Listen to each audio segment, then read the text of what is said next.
तो डाइपेप्टाइड है, फिर ट्राईपेप्टाइड है, मतलब 2 अमाइनो एसिड, 3 अमाइनो एसिड और ये सिंगल अमाइनो एसिड। तो ये तीनों डायरेक्टली एब्जॉर्ब हो सकते हैं स्मॉल इंटेस्टाइन में। मोनोसेक्राइड्स भी जैसे फ्रुक्टोज, ग्लूकोज, गलेक्टोज एब्जॉर्ब हो सकते हैं, लेकिन जो डाइसेक्राइड्स होते हैं जैसे कि सुक्रोज जो कि डाइसेक्राइड है, वो डायरेक्टली एब्जॉर्ब नहीं हो सकते, उनको पहले मोनोसेक्राइड में कन्वर्ट होना होगा। तो स्मॉल इंटेस्टाइन में एंजाइम होगा सुक्रेज, वो इस सुक्रोज को तोड़ेगा, इसको कन्वर्ट करेगा मोनोसेक्राइड में, फिर ये मोनोसेक्राइड्स एब्जॉर्ब हो सकेंगे। Other than nucleus DNA exist in, nucleus के अलावा डीएनए कहाँ पे होता है? माइटोकॉन्ड्रिया में होता है, और इसी डीएनए की वजह से सर्कुलर डीएनए होता है, ठीक है। वैसे हमारा न्यूक्लियस का जो डीएनए होता है वो लीनियर होता है, इस तरह से ना, स्पाइरल तो है लेकिन लीनियर है, लाइन में है। और इसका जो डीएनए होगा ये माइटोकॉन्ड्रिया का, वो हमारे पास इस तरह से सर्कुलर होगा, सर्कल की फॉर्म में, जैसे कि उसमें होता है बैक्टीरिया में।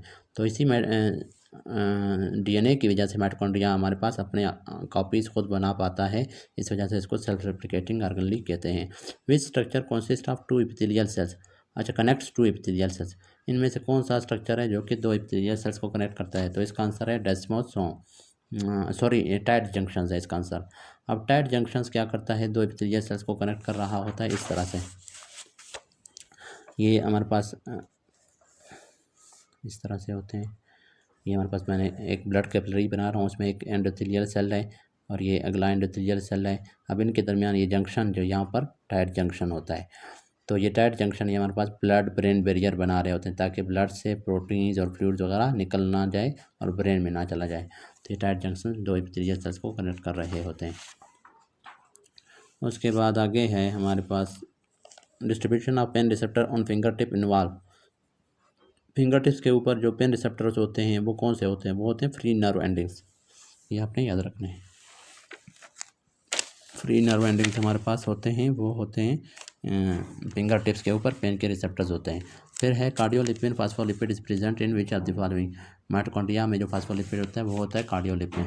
उसके बाद है सिंपैथेटिक कोलिनर्जिक स्टिमुलेशन काजेज विच इफेक्ट है, वो है वेजोडाइलेशन इन स्केलेटल मसल। अब स्केलेटल मसल में जो ब्लड वेसल्स होते हैं उनका हमारे पास क्या होता है? एक सिंपैथेटिक सप्लाई होता है, एक पैरासिम्पैथेटिक सप्लाई। तो स्केलेटल मसल के जो अपने नर्व्स होते हैं वो तो सोमेटिक मोटर नर्व्स होते हैं ना, जिसको अल्फा मोटर न्यूरॉन कह रहे थे, लेकिन उनके अंदर जो ब्लड वेसल होते हैं उनके ऊपर भी नर्व्स होते हैं, सिंपैथेटिक और पैरासिम्पैथेटिक। तो सिंपैथेटिक जो नर्व्स होते हैं वो एसिटाइलकोलिन रिलीज करेंगे स्केलेटल मसल्स के। सिंपैथेटिक स्केलेटल मसल के ब्लड वेसल में जो सिंपैथेटिक नर्व्स होते हैं वो एसिटाइलकोलिन रिलीज करते हैं और ब्लड वेसल को डायलेट करते हैं, ताकि स्केलेटल मसल की तरफ ब्लड फ्लो इंक्रीज हो। और ये स्पेशली एक्सरसाइज के दौरान होता है, ताकि ज़्यादा ऑक्सीजन और ग्लूकोज मिल सके।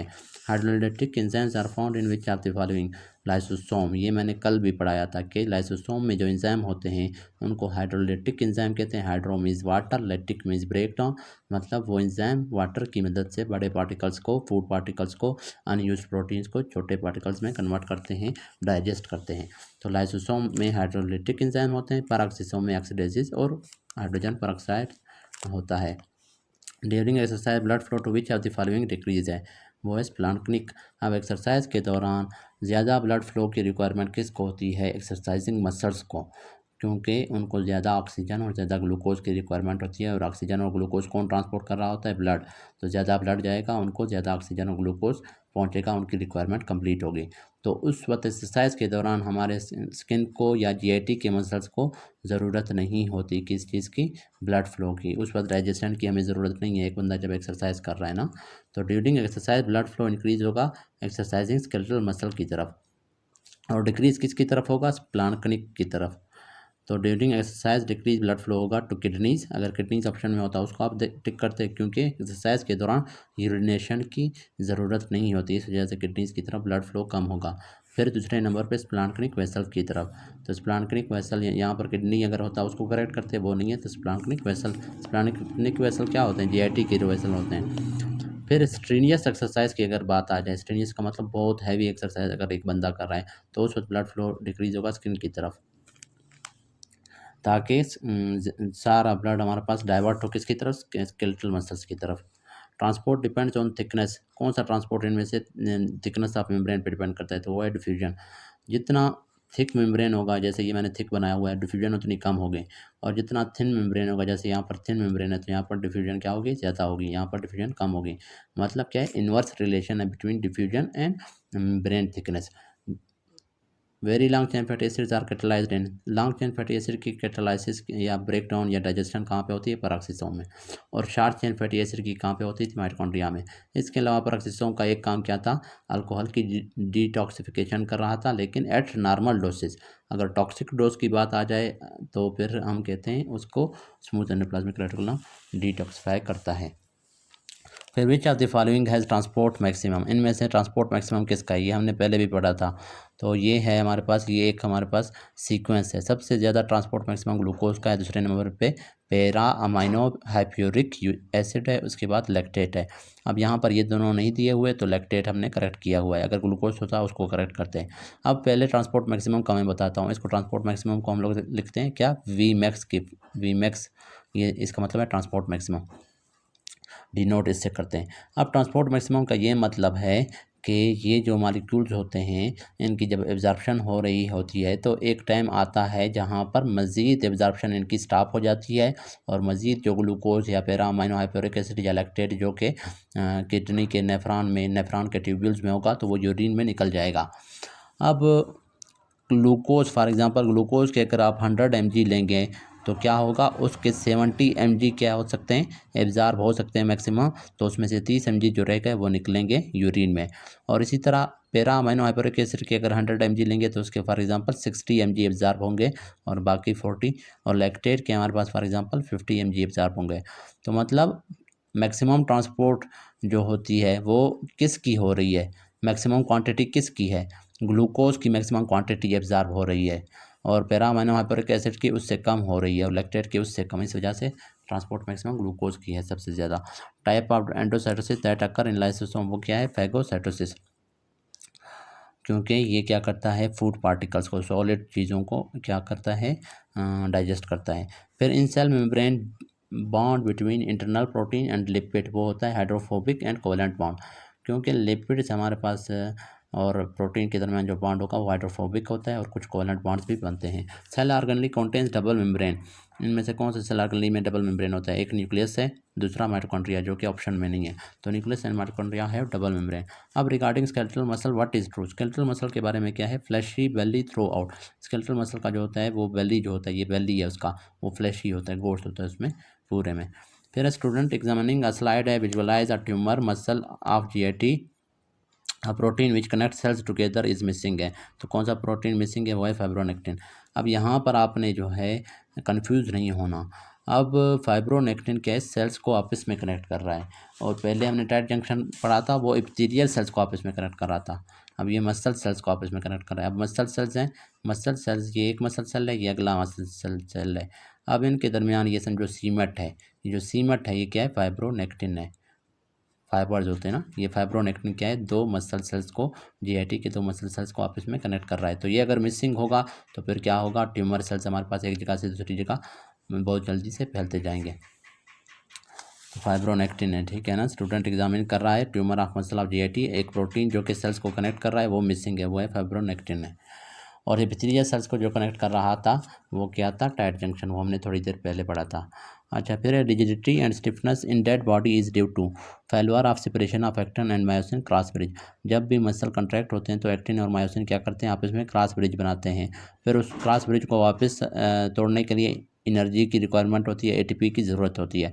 अब जब बंदा मर गया तो हमारे पास एक्टिन और मायोसिन ने जब क्रॉस ब्रिजेस बना लिए हैं, लेकिन उनको अभी अलहदा करने के लिए एटीपी नहीं है ना, तो इस वजह से फिर क्या होगा? रिजिडिटी और स्टिफनेस बॉडी में आ जाएगी। For separation of actin and myosin cross bridges के सेपरेशन के लिए एटीपी इज नीडेड है to cause muscle relaxation when death occur no aerobic, जब डेथ हो जाता है तो एरोबिक रिस्पायरेशन नहीं होगी, एटीपी नहीं बनेगा, तो उसकी वजह से फिर सेपरेशन नहीं होगी क्रॉस ब्रिजेस की, उसकी वजह से फिर रिजिडिटी और स्टिफनेस ख़त्म नहीं होगी, मसल रिलैक्स नहीं होंगे। फिर hyperexcitability of neurons is due to decrease level of. अब न्यूरॉन्स की जो हाइपर एक्साइटेबिलिटी है वो क्यों होता है? Due to decrease level of, तो इसमें आंसर है कैल्शियम। अब ये जो है वो इसमें सिंपल है, बस आपने थोड़े से कंसेप्ट क्लियर करने होते हैं। अब ये फॉर एग्जांपल क्या, एक न्यूरॉन है, सेल है या न्यूरॉन है, मैंने फॉर एग्जांपल न्यूरॉन इस तरह बना लिया राउंड, वैसे राउंड तो नहीं होता ना। तो इसमें फॉर एग्जांपल ये क्या है? सोडियम चैनल है। कौन से sodium channel? Voltage gated sodium channel. और इसी वोल्टेज गेटेड सोडियम चैनल के आसपास क्या होते हैं, इस तरह से पॉकेट होते हैं, और ये पॉकेट किसके होते हैं, कैल्शियम के लिए होते हैं, और इनमें कैल्शियम बाइंड हुआ होता है। तो अगर बाहर सोडियम हमारे पास कम मिकदार में, फॉर एग्जांपल सिर्फ एक सोडियम प्रेजेंट है, तो वो जो है हमारे पास अंदर दाखिल नहीं हो सकेगा। अगर बाहर सोडियम बहुत ज़्यादा है, नॉर्मली सोडियम बाहर बहुत ज़्यादा होता है, बाहर सोडियम भी ज़्यादा है और यहाँ पर इसको स्टिमुलस भी बहुत स्ट्रांग मिल रहा है, तो फिर क्या होगा, अब देखें अगर एक सोडियम होगा तो वो तो अगर नज़दीक आएगा तो ये कैल्शियम के ऊपर भी पॉजिटिव चार्ज है, सोडियम के ऊपर भी पॉजिटिव चार्ज है, तो ये दोनों कैल्शियम सोडियम को रिपल करेंगे और उसको अंदर दाखिल होने से रोकेंगे। लेकिन जब कंसनट्रेशन बाहर बहुत ज़्यादा है सोडियम्स की, और साथ में यहाँ से वोल्टेज गेटेड है ना, वोल्टेज गेटेड है, जब हमारे पास यहाँ से नॉर्मली यहाँ पर फॉर एग्जांपल -90 है रेस्टिंग मेम्ब्रेन पोटेंशियल ना, तो थ्रेशोल्ड पोटेंशियल हो, यहाँ पर सोडियम लीकी चैनल होते हैं, उनके थ्रू सोडियम एंटर हो रहा है थोड़ा बहुत आहिस्ता आहिस्ता, ठीक है। तो जब एंटर हो गया तो ये -90 से जाएगा कहाँ पर, -70 तक। जब -70 तक पहुँच गया, इसको हम कहते हैं थ्रेशोल्ड पोटेंशियल, -90 से -70 तक ले जाना, जो कि सोडियम लीकेज चैनल ले जा रहे होते हैं। फिर उसके बाद -70 के बाद, अब -70 के बाद ये जो सोडियम चैनल होते हैं जो कि वोल्टेज गेटेड होते हैं, इनका क्या होगा, फॉर एग्जांपल ये गेट एक्टिवेशन गेट क्या हो जाएगा, ओपन हो जाएगा।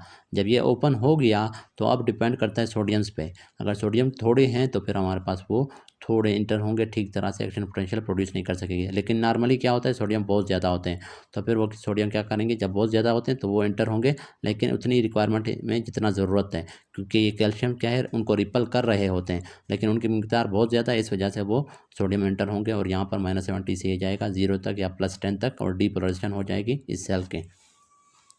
तो अब अगर हमारे पास ये कैल्शियम फॉर एग्जांपल ये दो दो पॉकेट है ना, नॉर्मली फॉर एग्जांपल दोनों पॉकेट पे क्या कैल्शियम नहीं अटैच होता, सिर्फ एक पे नॉर्मल कैल्शियम लेवल पे सिर्फ एक कैल्शियम अटैच है, तो फिर सोडियम एंटर हो रहा है। लेकिन अगर कैल्शियम ज़्यादा हो जाएगा, हाइपर कैल्सीमिया अगर हो जाएगा, हाइपर कैल्सीमिया, तो उस वक्त क्या है, कैल्शियम ब्लड में जब ज़्यादा है तो यहाँ पर भी ज़्यादा हो जाएगा, एक कैल्शियम इस पॉकेट पे है और एक कैल्शियम इस पे है, तो अब क्या होगा, हाइपर कैल्सीमिया में क्या है, सोडियम ईजिली इंटर नहीं हो सकेंगे, तो एक्शन पोटेंशियल क्या होगा, एक्शन पोटेंशियल नहीं हो पाएगा। तो हाइपर कैल्सीमिया की वजह से क्या होता है, ये सेल, इस सेल की क्या होती है, एक्साइटेबिलिटी डिक्रीज हो जाएगी, ठीक है। एक्साइटेबिलिटी को डिक्रीज करता है कि कौन, हाइपर कैल्सीमिया, क्योंकि वो सोडियम चैनल के अराउंड कैल्शियम की ज़्यादा मिकदार डिपोजिट हो जाएगी। और अगर हाइपोकैल्सीमिया हो जाए, कैल्शियम कम हो जाए, तो फिर वो एक कैल्शियम भी जो अटैच था वो भी निकल जाएगा, कोई कैल्शियम नहीं है तो सोडियम बाहर अगर थोड़ा भी है तो वो ईजिली इंटर होगा। तो अगर कैल्शियम कम होगा तो हाइपर एक्साइटेबिलिटी हो जाएगी, हाइपर एक्साइटेबिलिटी, और अगर कैल्शियम ज़्यादा होगा, हाइपर कैल्सीमिया होगा, तो हाइपो एक्साइटेबिलिटी हो जाएगी, हाइपो। यही पॉइंट ये समझाना चाह रहा है, ठीक है ना, ये इजी पॉइंट्स हैं। Hyperexcitability of neurons is due to decrease level of calcium है, कैल्शियम अगर कम है तो उन पॉकेट्स पे कैल्शियम अटैच नहीं है, तो न्यूरॉन के अंदर सोडियम इजीली इंटर होगा और वो हाइपर एक्साइटेबल होगा, उसमें हाइपर एक्साइटेबल का मतलब जल्दी से उसके अंदर एक्शन पोटेंशियल्स प्रोड्यूस होंगे। और अगर कैल्शियम कम है तो फिर क्या होगा, हाइपर एक्साइटेबिलिटी। कैल्शियम अगर ज़्यादा होगा तो हाइपो एक्साइटेबिलिटी। तो हाइपोकैल्सीमिया में इंक्रीज एक्साइटेबिलिटी या हाइपर एक्साइटेबिलिटी है, और हाइपर में डिक्रीज एक्साइटेबिलिटी है। हाइपोकैलीमिया में भी डिक्रीज नर्व एक्साइटेबिलिटी होती है, लेकिन किस लेवल पे, रेस्टिंग मेम्ब्रेन पोटेंशियल में, और difficult to create action potential. और हाइपर कैलीमिया जब होता है, पोटेशियम जब ज़्यादा है, ये हाइपोकैलीमिया का मतलब पोटेशियम कम है, यहाँ पर पोटेशियम ज़्यादा है, तो increase nerve excitability in resting membrane potential. अच्छा, यहाँ पर अभी अपोजिट है, हाइपोकैल्सीमिया और हाइपरकैल्सीमिया में जो हो रहा था, हाइपोकैलीमिया और हाइपरकैलीमिया में उसके अपोजिट है। जैसे हाइपोकैल्सीमिया में एक्साइटेबिलिटी इंक्रीज हो रहा था, लेकिन यहाँ पर हाइपोकैलीमिया में एक्साइटेबिलिटी डिक्रीज हो रहा है, और हाइपर में एक्साइटेबिलिटी डिक्रीज हो रहा है, और यहाँ पर हाइपरकैलीमिया में एक्साइटेबिलिटी इंक्रीज हो रहा है। मतलब पोटाशियम कम, एक्साइटेबिलिटी कम, पोटाशियम ज़्यादा, एक्साइटेबिलिटी ज़्यादा। तो ये मतलब जिस तरह से एक्साइटेबिलिटी के साथ ये उसी उसमें, लेकिन कैल्शियम को जब हम बात करेंगे तो वो अपोजिट एक्साइटेबिलिटी के, ठीक है। पोटाशियम ज़्यादा है तो एक्साइटेबिलिटी डिक्रीज है, सॉरी कैल्शियम। और हाइपोनेट्रीमिया अगर होगा, सोडियम कम है बाहर, तो decrease height of action potential, तो हाइट ऑफ एक्शन पोटेंशियल कम हो जाएगा। ये किस तरह से, ये भी सिंपल है ना। देखिए नॉर्मल एक्शन पोटेंशियल का हाइट क्या होता है, मैंने कहा ये -70 है फॉर एग्जांपल, -70 है, ये -60 है, ये -80 -60 50 इस तरह होता होता +10 है फॉर एग्जांपल। तो नॉर्मल हमारे पास जब एक्शन पोटेंशियल होगा, पहले थ्रेशोल्ड पहुंचेगा, ये इधर से भी नीचे होता है ना, -90 होता है, -90 से स्टार्ट हुआ, -70 तक गया, वहाँ तक जब किया तो वोल्टेज गेटेड चैनल ओपन होंगे, फिर हमारे पास जल्दी से ये पॉजिटिव होता जाएगा, ठीक है, पॉजिटिव की तरफ जाएगा, +10 तक जाएगा। तो ये नॉर्मल फॉर एग्जांपल लोगों में होता है। लेकिन जिस बंदे में सोडियम कम है तो वो +10 तक नहीं जाएगा, बल्कि 0 तक फॉर एग्जांपल जाएगा, यहाँ तक जाएगा, वापस हाइपर पोलराइजेशन। तो हाइट ऑफ एक्शन पोटेंशियल क्या है, नॉर्मली इतना होता था, उसमें इतना होगा, कम हो जाएगा। लेकिन अगर सोडियम ज़्यादा होगा तो +10 से भी ज़्यादा ऊपर जाएगा, फॉर एग्जांपल +20 तक जाएगा, +20 तक जाएगा एक्शन पोटेंशियल का हाइट। यही बात ये कर रहा है कि हाइपरनेट्रीमिया में height of action potential increase हो रहा है, हाइपोनेट्रीमिया में डिक्रीज हो रहा है। During prolong surgery of 8 hours the temperature of patient is monitored by CF probe in oesophagus, ये बेस्ट है, ठीक है।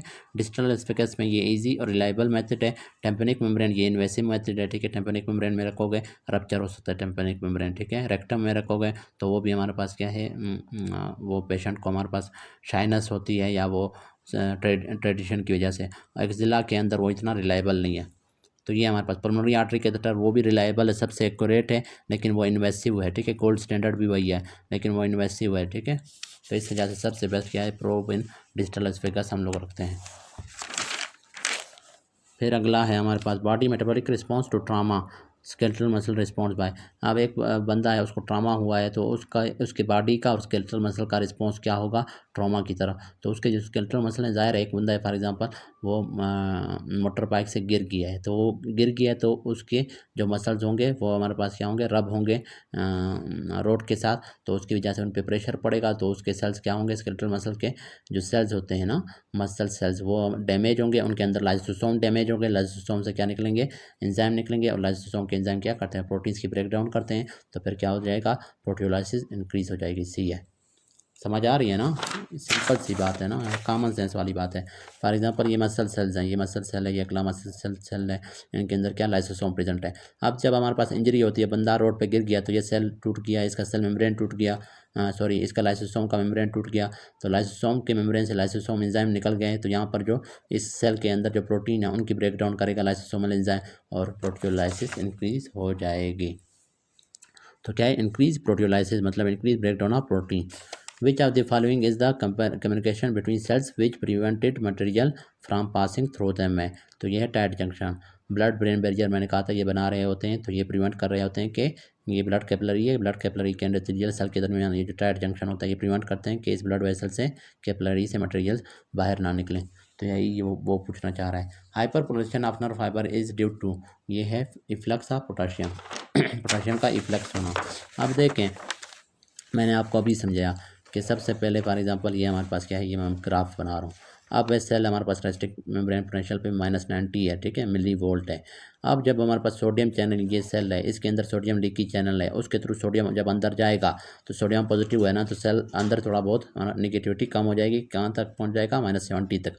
जब -70 तक पहुँच गया तो इसके अंदर जो वोल्टेज गेटेड सोडियम चैनल वो ओपन होंगे, वो जब ओपन होंगे तो सोडियम का रश होगा, बहुत तेज़ी से वो अंदर दाखिल होगा। जब बहुत तेज़ी से अंदर दाखिल होगा तो ये जाएगा हमारे पास क्या है, ऊपर ये यहाँ से जाए, पहले ये थ्रेशोल्ड पोटेंशियल था -70 तक, फिर उसके बाद डीपोलराइजेशन है, यहाँ तक जाएगा, फॉर एग्जांपल +10 है ना, +10 तक गया। उसके बाद फिर हमारे पास क्या होता है, वापस रीपोलराइजेशन स्टार्ट होगा। अब +10 तक जब गया तो फिर क्या होगा, अब अंदर जो पोटाशियम मौजूद हैं, पोटाशियम वोल्टेज गेटेड जो पोटाशियम चैनल है, अब वो ओपन होंगे। जब +10 तक आ गया ना इस सेल का पोटेंशियल, तो अब ये तो क्लोज हो गए सोडियम वाले, और ये पोटाशियम चैनल ओपन हो गए। जब पोटाशियम चैनल ओपन होंगे तो पोटाशियम बाहर ज़्यादा, अंदर ज़्यादा है, तो सारा पोटाशियम बाहर निकलेगा, इफ्लक्स होगा पोटाशियम का। इफ्लक्स का मतलब बाहर निकलना। जब वो बाहर निकलना स्टार्ट होता है तो अंदर वाला हिस्सा क्या है, उसकी पॉजिटिविटी कम होती जाती है और निगेटिविटी बढ़ती जाती है, तो वो +10 से 0 की तरफ, फिर माइनस की तरफ, इसको कहते हैं रीपोलराइजेशन। आएगा आएगा आएगा, यहाँ तक आएगा। जब यहाँ तक आ गया फिर हमारे पास क्या है, अगर पोटाशियम बहुत ज़्यादा है सेल के अंदर तो वो -90 से भी हो सकता है, थोड़ा और नीचे जाए, -95 तक जाए। तो अगर -90 तक आता है उसको कहते हैं रीपोलराइजेशन, और अगर उससे भी नीचे तक आता है उसको कहते हैं हाइपर पोलराइजेशन। शुरू में जो रेस्टिंग मेम्ब्रेन पोटेंशियल है उसको हम नाम दे रहे होते हैं क्या, पोलराइज्ड स्टेट। पोलराइज्ड का मतलब चार्ज वाला स्टेट है, -90 है ना, तो पोलराइज्ड स्टेट है। फिर जब हमारे पास -90 से 70 तक जाता है उसको कहते हैं थ्रेशोल्ड पोटेंशियल, -70 तक। उसके बाद वोल्टेज गेटेड सोडियम चैनल खुलते हैं, तो वो हमारे पास इसको ले जाते हैं, उस फेज को हम कहते हैं डीपोलराइजेशन। अब डीपोलराइजेशन क्यों कह रहे हैं, डीपोलराइजेशन का मतलब चार्ज को ख़त्म करना। पहले माइनस चार्ज था ना, -90 70 था, अब वो माइनस चार्ज कम होता जा रहा है, -60 -50 माइनस, मतलब जीरो की तरफ जा रहे हैं, तो चार्ज कम हो रहा है ना। डीपोलराइजेशन, डी का मतलब रिमूव करना, ख़त्म करना, पोलराइजेशन का मतलब चार्ज का, तो चार्ज को ख़त्म कर रहे हैं। तो वो एक बार जब ख़त्म हो गया तो वोल्टेज गेटेड सोडियम चैनल बंद होंगे, फिर पोटाशियम चैनल ओपन हो जाएंगे, फिर पोटाशियम बाहर निकलेगा तो वापस चार्ज प्रोड्यूस होना स्टार्ट हो जाएगा। कौन सा चार्ज? नेगेटिव। तो +10 से वो वापस आएगा 0 की तरफ, -10 -20 मतलब चार्ज प्रोड्यूस हो रहा है। इस वजह से उसको कह रहे हैं री का मतलब दोबारा, पोलराइजेशन का मतलब चार्ज प्रोड्यूस करना। और अगर वो -90 तक का आएगा तो उसको हम कहते हैं रीपोलराइजेशन हुआ है। लेकिन अगर उससे भी नीचे जाएगा तो हम कहते हैं हाइपर पोलराइजेशन। हाइपर का मतलब बहुत ज़्यादा। तो वो किसकी वजह से हो रहा है रीपोलराइजेशन या हाइपर पोलराइजेशन? वो होता है पोटाशियम इफ्लक्स की वजह से। तो होप आप लोगों को समझ आ गई होगी ये पॉइंट। तो ये है इफ्लक्स ऑफ पोटाशियम की वजह से। In normal healthy person sympathetic activity is increase to blood flow to. तो ये है हमारे पास मसल। अब एक बंदा है, अगर वो एक्सरसाइज कर रहा है तो उसका सिंपैथेटिक नर्वस सिस्टम एक्टिवेट होगा और वो ब्लड फ्लो को इंक्रीज़ करेगा स्केलेटल मसल की तरफ, ताकि वो, क्योंकि उनको एनर्जी ज़्यादा रिक्वायर होती है ना ग्लूकोज और ऑक्सीजन की, और वो ब्लड फ्लो के थ्रू जाएगा। A naked person in AC room है विद टेम्परेचर 21 है, ह्यूमिडिटी 80% है, heat loss will be through. तो इसका आंसर है रेडिएशन एंड कंडक्शन। अब यहाँ पर ये पॉइंट आपने ठीक से याद करने हैं। ये MCQ आता है क्योंकि ये रिपीट भी बार बार हो रहा है और ये ज़्यादातर आता है हर पेपर में। अगर MCQ आ जाए कि पेशेंट नेकेड है और हीट लॉस किस तरीके से होता है? रेडिएशन के थ्रू, रेज के थ्रू उसके बॉडी से हीट लॉस होगा। ठीक है, अगर एसी वाले रूम में है ना तो उसके बॉडी से हीट लॉस होगा।